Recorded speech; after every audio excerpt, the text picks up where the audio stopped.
Hello, it has been a minute since I have done a video because I have been so busy, but I am doing my own hair in my bathroom, and I used to film this a lot whenever I would do my own hair, so I thought I'd do a little throwback and show you guys what I'm gonna do.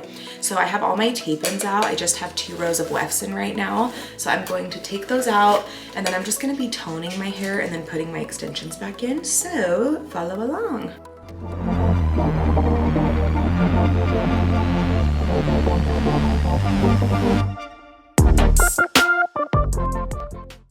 Okay, so to start off, I am removing my previous extensions. I had 2 rows of J-Tide wefts, and you can tell in my face here I was watching a TV show because I got really intense. I had to leave that in because it was funny.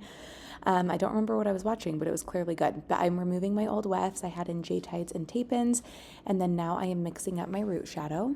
I just needed to refresh my base a little bit, so I did 7NB, 7NW, 7M, equal parts with processing solution.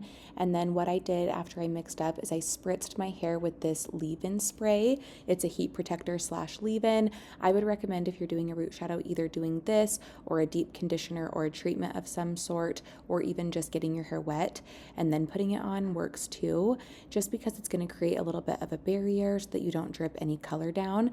After I applied this, I did get like 1 drop of color on my mids where I didn't saturate well enough, and I was so mad. So just a reminder that that part is really important.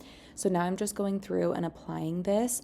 I like to part my hair off and I go all the way down the back. So I have 2 sections. I start up top and then work my way down on either side. And the key to this is taking very fine sections.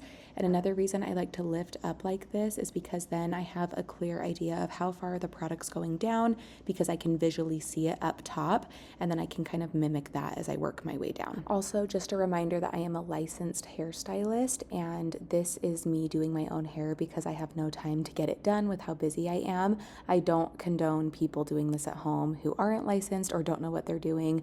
If you are a client or someone not licensed, I hope you're just watching this for fun and for entertainment. But if you are a licensed stylist or a student in school, I'm sure we've all been in this position before where we've had to do our own hair in the bathroom. And I have bleached my own hair in the past myself, but I would say that's a lot harder, and toning and just throwing in tapes is a lot easier. Doing wefts on your own, bleaching, anything more extensive, it's typically better to have someone else do it. But again, I had a little time to get it done, so here we are. After applying everywhere in the root, I take my metal bristle brush and I just brush through to make sure that product is blending okay. And this is where you can run into issues if you're not fully saturated. You may have been able to kind of notice that little spot in my hair. That's what that was.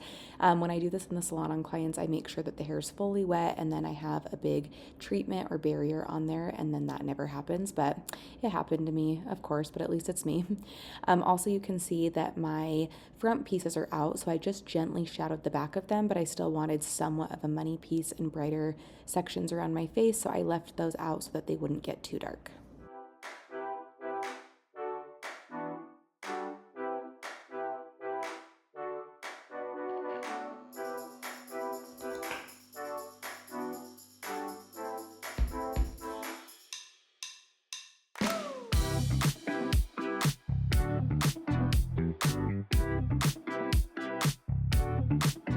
Okay, so now I'm mixing up my toner, and I am using Redken Shades 9P 9GI equal parts with processing solution.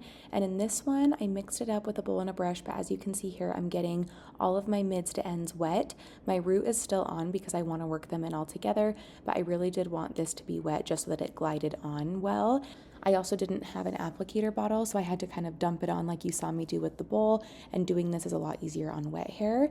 And then I'm leaving my bangs for the very end because they're a little more porous. Typically, if you do those bangs first, they are more porous and they can like suck up that toner a lot quicker than anticipated.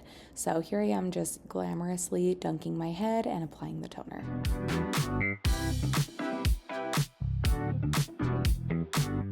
I let my root shadow sit for 15 minutes total, and I applied this toner the last 5 minutes, so that only sat 5. And so altogether, everything was on 15 minutes. And then I washed my hair. I did the Jay-Z shampoo and conditioner. It's so good. If you haven't already, check it out. It's called the Prenup Shampoo and the Sugar Daddy Conditioner, and it's really, really great for colored hair and extension hair. But honestly, anyone can use it. It's a great daily moisturizing shampoo.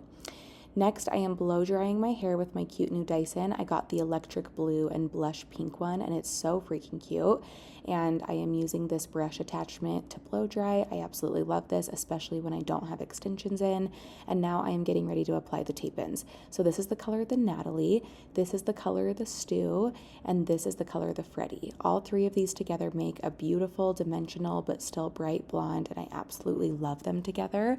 I love the contrast, especially between the Natalie and the Stu, because the Stu is that dirty blonde with pops of bright blonde, and then the Natalie is just a solid bright blonde with a shadowed root, and those together are just such a delicious combo, and it matched my hair so perfectly.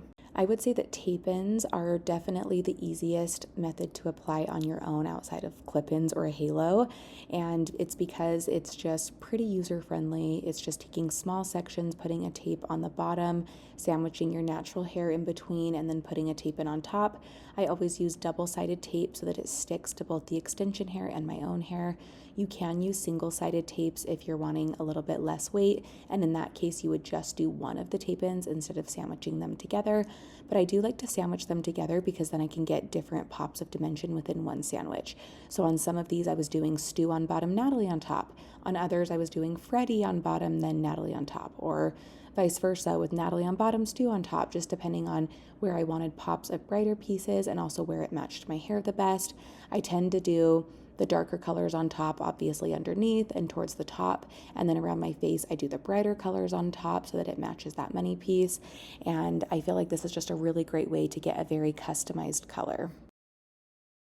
Okay, this is the next morning. I did that late at night and I didn't really blend them. I just went to bed because it was so late. So now it's the next day and I'm blending, and I am using my shears to slide cut and point cut to add some texture and layers and make this look more natural.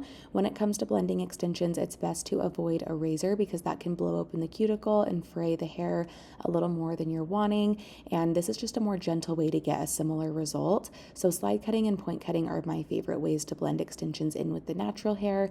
And I think that this is also so important to remember that extensions look heavy and they can look really solid, and breaking it up by adding those layers and that slide cutting can really help take it to the next level and just help it blend really naturally with the natural hair. And luckily big layers are coming back. I feel like in the past clients have been very scared to do layers and extensions because it's like cutting money off. They just paid for all this hair, but now layers are back in and everyone wants layered extensions, which is great because it helps them look more natural. And you can see that I go ham around my face especially. I love a good face frame and big layers because it just helps your style hold so much better. This has been one of my go-to styles lately because it's easy and it holds on really well, so it's very low maintenance day to day. So I am taking my curling iron, the J-Wave. You can get this on our website. Actually, at the moment, it's currently sold out because we're redoing the packaging and the design and the color of it, but it will be back shortly, so stay tuned. If you click on the link in my description box, it'll take you to the place where you can sign up for the wait list, so when they're back in stock, you'll be the first to know. And trust me, you don't want to miss it. We're redoing all of our irons, and they're so cute. But anyway, I'm using the 1-inch curling iron, and then I'm pairing this with the Jagger, which is our 3-barrel, and this gives such a beachy, relaxed, curled look. I love it because it just gets looser each day, and it, like I said, it's just really relaxed looking, so it doesn't have to look polished and perfect. It can look kind of messy and really fun, and I just absolutely love it. So I just kind of did a mixture of that. I would do like 2 Jaggers to 1 curl or vice versa, but I always end with the curling iron around my face. Okay, this is my hair all done, and I have in 22-inch tape-ins, and they are in the colors Freddie, Stu, and Natalie. And I love that it just kind of gives like a dimensional blonde, kind of a dirty blonde, but then there's pops of that brightness in there, and I feel like it's a little bit of, you know, best of both worlds. So I hope you guys enjoyed this video, and thanks so much for watching.